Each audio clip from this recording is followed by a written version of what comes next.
Asan ang asawa mo? Wala na po. Wala kang asawa? Opo. Bakit wala nang asawa? Isang taon pa lang. Niloko po kami. Ah, niloko kayo? Opo. Paanong niloko? Pinagpalit po kami sa tiyahin ko. Sa asawa ng tito ko. Yung asawa mo, inasawa niya tiyahin mo? Opo. Eh, paano nangyari yun? Ilang taon ba yung tita mo? 64 po. 64. Eh, yung asawa mo ilang taon? 21 po. Po. Pinagpalit niya yung 19 years old sa 64 years old? Ante mo pa yon. Paano nangyari yon?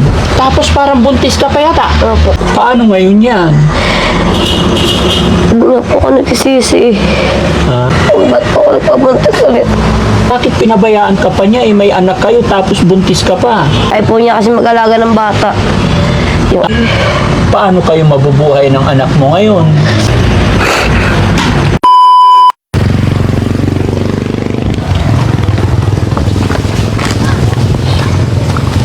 Saan nakatira?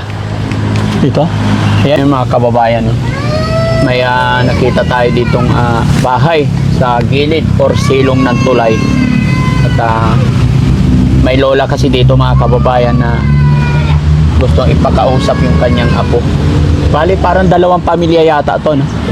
Dalawang hagdan eh. So nandyan? Okay. Samahan nyo ako mga kababayan. Kumustahin natin sila. Ay! Angat-angat na yung bato. Baka may cobra dito. Tao po! Hello po. Hi, magandang hapon. Kumusta po kayo? okay lang po. Pwede pumasok? Okay lang po. Ayan. Ba't ganito yung sahig nyo? Biyak-biyak na. Wala. Hi, Lola! Hello po, magandang hapon, Lola. Bingi po yung Ay, bingi si Lola. Opo. Sino pwede kausapin? Ay, ate. Kumusta po, ate? Bakit? May sakit po mama ko. Asan mama nyo po? Andun po sa loob. Nandiyan sa loob. Ilang pamilya kayo dito? Madami po. Maraming pamilya. Napapalitaw ng mata. Gaano na kayo katagal nakatira dito? Mga 6 taon na po. 6 na taon. Tapos hanggang doon, may kwarto yata doon. Opo. Ayan ang kwarto nyo. Sa kanila po. Sa kanila. Hello. Kumusta na ang buhay-buhay dito? Mahirap po ang buhay. Mahirap. Opo. Ay, hello. Ang dami pala. Tapos si nanay nakahiga. Masakit po. Anong sakit ni nanay? Po? Anong sakit ni nanay? Matanda na po. Pagkabingin na po kasi. Hindi, si nanay po. High blood po. High blood tsaka trangkaso. Opo. Sige, pwede ba umupo ka, Ining? Opo. Yan, para makapag-usap tayo. Yan, upo ka. Ay, sorry, baby. Yan. Ikaw yung nilalapit ni Lola. Ano pangalan mo? Rakelin po. Raquelin. Opo. Ay, may bata pa doon. Pamangkin ko po. Ang pamangkin mo. Bali, ilang pamilya pa nandyan? 2 po nandyan. Siksikan po. Ha? Siksikan. Siksikan. Raquelin, okay lang dikit ko to sa'yo or dikit mo. Ayan, dikit natin. Ayan. Yung hawak mo, anak mo. Opo. Ilang taon siya? Mag-1 taon po. Mag-1 taon.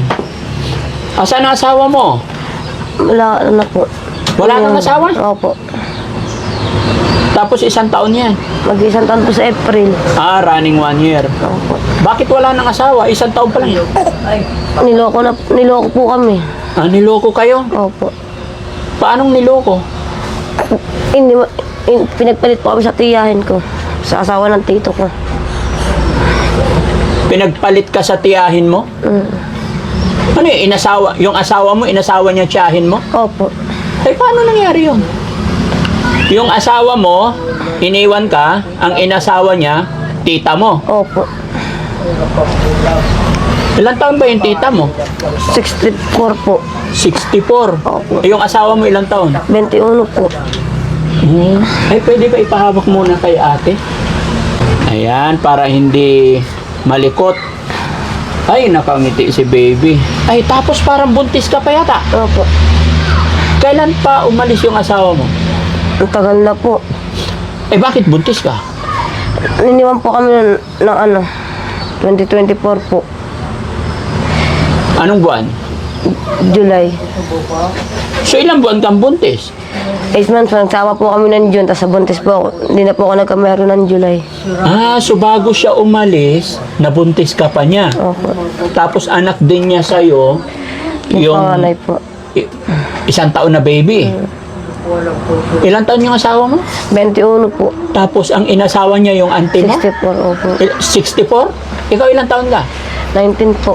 Pinagpalit niya yung 19 years old sa 64 years old? Auntie mo pa yon. Paano nangyari yon? Sinabi po ng anak niya na may nangyari po daw sa kanila. Sinabi po sa kapatid ko. Tapos? Ayaw po sabihin sa akin ng mama ko nang ganun nga po yung nangyari. Pwede po ako nasaktan. Tinanong ko po yung pinsan ko ano po yung nangyari. May nangyari nga po daw sa asawa ko tsaka po sa tiyahin ko. Tiyahin mo pa mismo? Ano po? Tapos nga sila na nagsasama? Opo. Ay, paano nangyari yun? Bakit? Nagulat na nga lang po ako nang ganun na lang po yung nangyari sa amin. So, anong nangyari? Ano reaction mo? Ayun po, kahit galit po ako. Hindi kayo nag-usap ng asawa mo? Hindi po, tas yung tiyahin ko rin po, di ko po kinakausap. Hindi mo kinakausap yung tiyahin mo? Hindi po. Tiga dito lang din sila? Opo. Saan sila banda? Sa Balanderia po. Sa? Balanderia sa malapit po sa ano. Tanay. May anak sila ng tiyahin mo? Yung asawa? Wala po. Oo. Bakit pinabayaan ka pa niya? May anak kayo tapos buntis ka pa. Wala po. Ewan ko po eh. Ewan ko ba't iniwan po kami. Mas pinili pa niya. Ayaw po niya kasi mag-alaga ng bata. Yung asawa ko. Ayaw mag-alaga ng bata yung asawa mo. Opo. Kaya pumunta siya sa 60. Ilang taon? 64 po. Sa 64. Tapos ikaw 19? Parang ang gulo ah. Tapos yung asawa mo 21 pa lang. Opo. Bakit? Paano yun? Hindi ko maintindihan. So dapat nag-usap kayo ng asawa mo, alang-alang man lang sa inyong anak at saka sa magiging anak nyo. Hindi na nga po kami kinakausap eh. Hindi kayo kinakausap? Opo. Wala kayong ginawang paraan para maging maayos? Wala kang ginawang paraan para maayos? Wala na po eh. Pinabaya ko na rin po. Gawa po yung anak niya rin po. Sinasaktan pa rin po niya. Hinahagis po niya sa sanggol. Anak ng? Anak po niya. Hinahagis po niya sa higaan. Anak nung asawa mo? Opo. Tamad po kasi mag-alaga ng bata yun eh. Ibig mo sabihin, bago kanya maging asawa, may anak siya ring sanggol. Ayun po yun. Ay, itong anak niya, Opo. yung anak niya sa'yo. Pag nandito siya sa'yo, hinahagis niya yung anak niya. Opo. Tapos tamad po magtimpla ng dede. Hindi po maaasahan. Oo. Gaano kayo katagal nagsama ng asawa mo? 1 year, 5 months po. 1 year and 5 months. Sa loob ng 1 taon, 5 buwan, nagkaanak kayo isa, tapos napag-iwanan ka pa ng isa. Oo nga po eh. Paano ngayon yan? Doon na po ako nagsisisi eh. Nagsisisi ka? Opo. Bakit? Ba't po ako nagpabuntis ulit?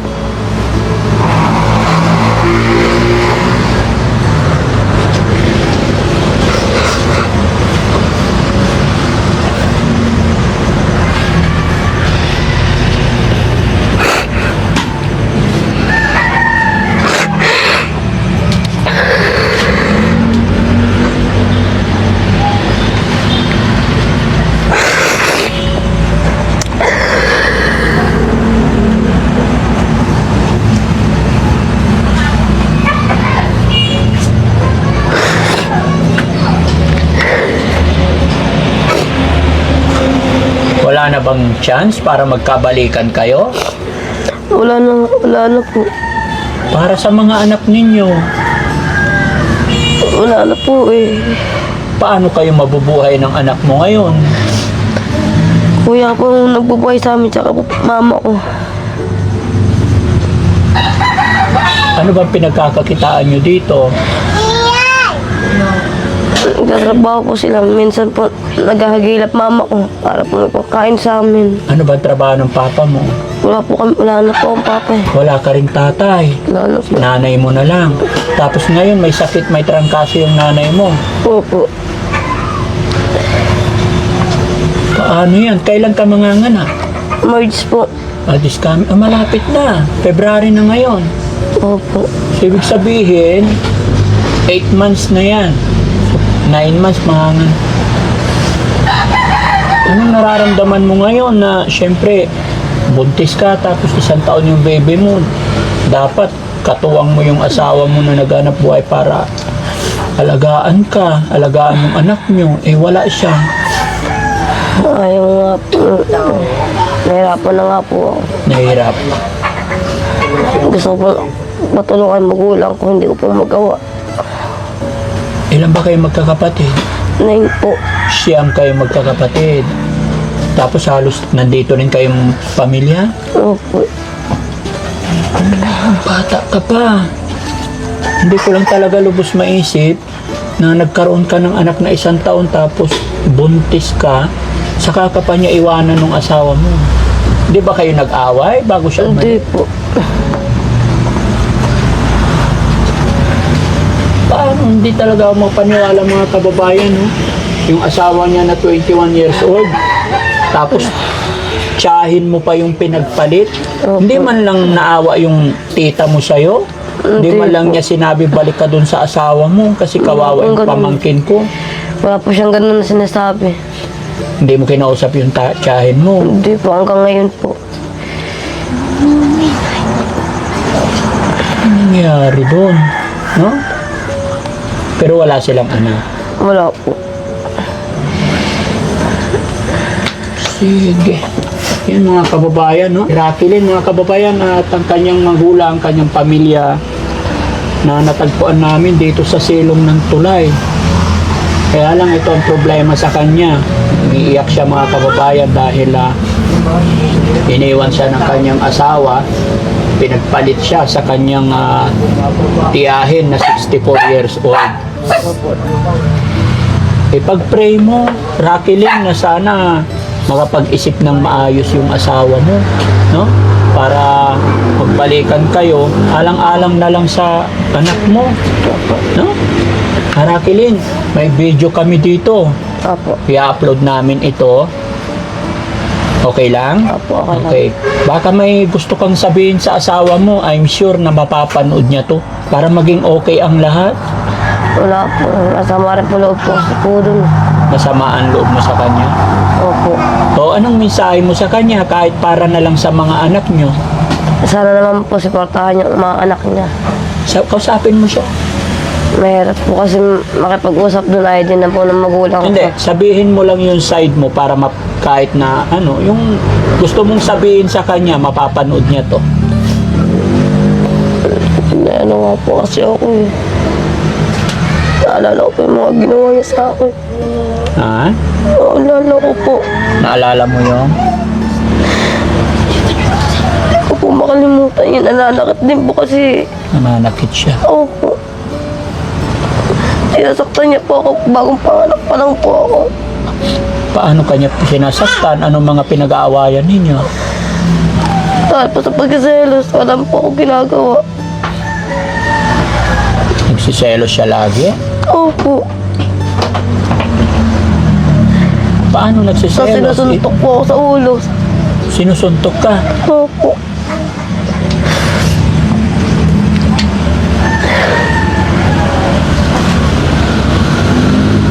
Pero nandito ka lang naman yata sa bahay. Paano pa siya magsiselos? Hindi na nga po ako lumalabas ng bahay. Tapos Tapos? gano'n pa po ang nangyari. Oh?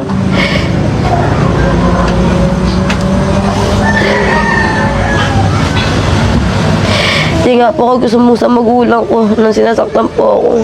Hindi ka nagsusumbong. Hindi po. Ayoko po siya mapahamak eh.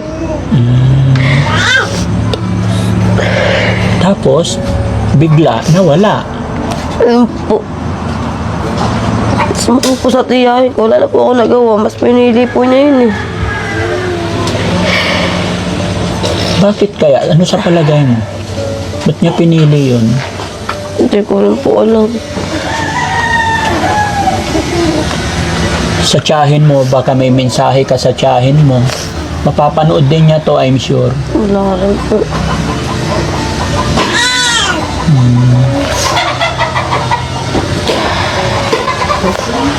Ayun mga kababayan, no? Nalaman natin ang kwento ng buhay ni Rakilin at hindi siya masyadong makapagsalita.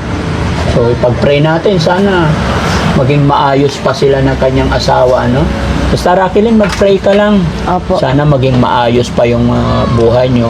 Alang-alang na lang sa anak ninyo ng asawa mo. Kasi mga bata pa kayo, baka siyempre kung magkita kayo, sana kausapin mo pa rin para baka nabibigla lang siya. Siyempre, 64 years old. Tapos ikaw 19. Diba? So, marami pang pwedeng mangyari. No? Huwag ka lang mawala ng pag-asa. Yung mga kababayan, kapagtaka kasi sinabi niya, pinagpalit siya sa 64 years old at ang masama, tiyahin pa niya. So, maaring masakit pa kay Rakilin kaya halos hindi pa siya makapagsalita or hindi natin alam mga kababayan, parang may tinatago pa siyang hindi niya kayang ilabas at this moment, no? So Rakilin, magbibigay ako ng kaunting tulong sa iyo. Sana makatulong at salamat sa pag-interview namin sa iyo, no? Rakilin, no, may 5,000 ako dito para sa baby mo. Sana makatulong. Salamat po, sir. Maraming salamat po sa inyo. Kapit ka lang kay God. Makakalimutan po. Salamat po. Kaya po nangyari sa buhay ko po ito.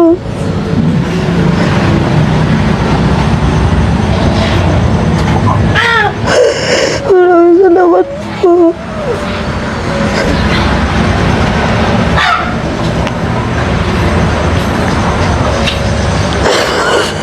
Hayaan mo, Rakilin, may awa ang Diyos.